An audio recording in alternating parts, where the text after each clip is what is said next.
अरोड़ा जी के पास रुख करूंगी, बीजेपी पार्टी से मेरे साथ बने हुए हैं हरगोविंद जी। देखिए, जिस तरीके से बीजेपी पार्टी ने शीश महल का मुद्दा उठा लिया है, अब शीश महल की एक दूसरी तस्वीर साझा कर दी गई है, इसका कितना बड़ा फायदा आप देख रहे हैं पंजाब सरकार में? क्या आप शीश महल को एक मुद्दा बनाते रहेंगे हरगोविंद जी, कि शीश महल का जो है चिट्ठा लेकर आ गए, पहले शीश महल 2.2 और फिर से एक और शीश महल की तस्वीर? वंदे मातरम। देखिए, राजनीति में, सार्वजनिक जीवन में कोई भी पाप आपका जीवन भर साथ नहीं छोड़ता। सामान्य नागरिक भी यदि कोई अपराध करता है तो मरते दम तक वो कलंक उसके माथे पर रहता है। जैसे लालू जी का चारा घोटाला था तो भ्रष्टाचार, और वो किया भी और वो सिद्ध भी हुआ, तो क्या वो लालू जी के माथे से वो कलंक हट जाएगा? क्या वो गंगा स्नान करके शुद्ध हो जाएंगे, वो पवित्र हो जाएंगे? अरविंद जी को ये समझना चाहिए कि दिल्ली की जनता भोली है, वो मूर्ख नहीं है। इसीलिए दिल्ली की जनता ने जो कुछ वर्ष पूर्व एक प्रचंड बहुमत से एक पार्टी को तूफानी प्रचंड बहुमत से सत्ता में बिठाया, इसीलिए कि वो दिल्ली की सेवा करेंगे। लेकिन वो तो दिल्ली के शासक बन बैठे। और पंजाब में भी वो क्या कर रहे हैं? उपासना के लिए थोड़ी, पंजाब में तो उपासना के लिए गए हैं। उनको पैसे की, उनको ये मोह आया, उनको ये वासना ही तो वहां लेकर गई पंजाब, और वही तो वो सत्ता का सुख भोग रहे हैं। दिल्ली को लावारिस अवस्था में छोड़ गए। क्या अरविंद केजरीवाल दिल्ली में आम आदमी पार्टी के नेता तभी तक रहेंगे जब तक वो मुख्यमंत्री के पद पर रहेंगे, और जब उन्हें दिल्ली की जनता सत्ता से बाहर कर देगी तो दिल्ली की जनता के लिए संघर्ष करने के बजाय वो वासना और सुख लेने के लिए पंजाब में ऐशो आराम का जीवन व्यतीत करेंगे और वहां पर लूट खसूट जारी करेंगे। गांधी का नाम दिखाकर, गांधी जी के रास्ते पे चलने का मुखौटा लगाकर जिन्होंने शराब की तस्करी की, सारा लपोलवाब ये रहा, क्या ये पाप उनका पीछा छोड़ेंगे? इब्तिदाई इश्क होता है क्या? आगे आगे देख, होता ही क्या? ठीक है, हरगोविंद जी हमारे साथ बने हुए हैं। आपसे मैं सवाल पूछना चाहूंगी अरोड़ा जी। देखिए, जिन नेताओं ने आपकी पार्टी की आलोचना की, अभी आम आदमी पार्टी के प्रवक्ता मनीष जी थोड़ी देर पहले कह रहे थे कि यही राघव चड्ढा है जो बीजेपी पार्टी के लिए तमाम बातें जो है वो बोलते थे, चाहे पीएम के लिए बातें बोलिए।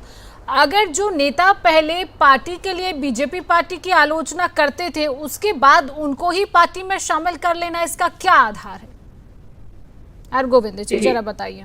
सार्वजनिक जीवन में राघव चड्ढा जी जैसे बहुत से क्रांतिकारी लोग थे जिन्होंने अन्ना आंदोलन के दौरान मिलकर के एक राजनीतिक दल बनाया जिसका नाम आम आदमी पार्टी रखा। और किसी भी राजनीतिक दल की फाउंडेशन उसकी विचारधारा होती है, लेकिन दुर्भाग्यवश देश में आम आदमी पार्टी एक ऐसी थी जिसकी कोई विचारधारा नहीं थी। वो फैशन पर आधारित पार्टी थी, हवा के झोंके से आई और हवा के झोंके से चली गई। दूसरे, राघव जी जब जिस दल के साथ थे, आज उनको वो एहसास हुआ ना कि देखिए, आपके सामने दोनों दलों ने अपना कार्यक्रम, अपनी नीतियां और अपने सत्ता में आने के पश्चात काम को करके दिखाया। राघव चड्ढा जी ने जब उसको अमल किया, उसको तोड़ा, तो उनको दिखा कि जिस देश को बनाने के लिए हम अपना कैरियर दांव पर लगाकर राजनीति में आए थे, उस विचार के साथ जब हम आए थे वो काम तो हो ना सका। आम आदमी पार्टी में तो लूट खसोट हो रही। लेकिन अरविंद केजरीवाल जी द्वारा जो झूठे आरोप लगाकर भारतीय जनता पार्टी की बार बार आलोचना की जा रही थी, लेकिन जब राघव जी ने चारों ओर काम देखे, कुशल नेतृत्व देखा, तो गलती का एहसास तो हुआ।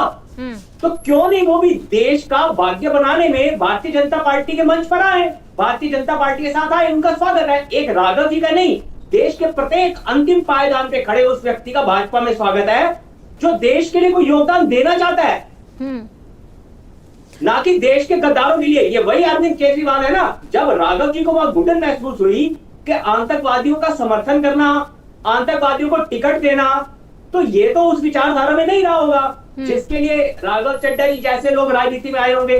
तो उस घुटन से ही तो बचने के लिए राघव जी ने अपने आप इस बात को माना। उन्होंने स्वयं कहा कि मेरे पास दो विकल्प थे, या मैं राजनीति छोड़ दूं या मैं देश के लिए कुछ करने के लिए ठीक मंच पर आऊं।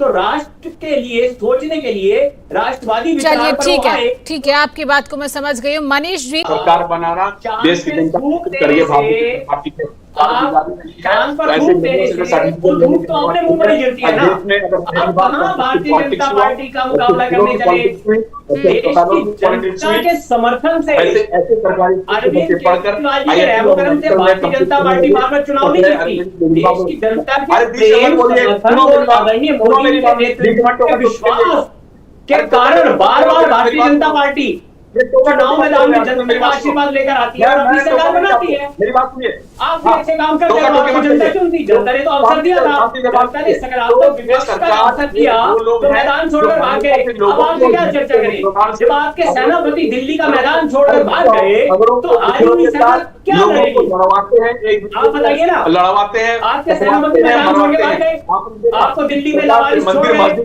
उन्होंने बंगाल में कर दी है।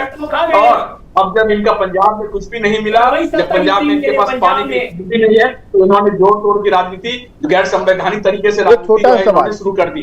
चलिए ठीक है, विश्वनाथ मिश्रा जी कुछ कहेंगे? ठीक है ठीक है ठीक है, विश्वनाथ जी। जी एक सवाल, आप प्रधानमंत्री बनाना चाहते हैं केजरीवाल जी को? आपका साथ छोड़ गए, आप प्रधानमंत्री बनाना चाहते हैं केजरीवाल जी को? इस बार एक बात बताइए, कितनी सीटों पर चुनाव लड़ने जा रहे हैं और लोग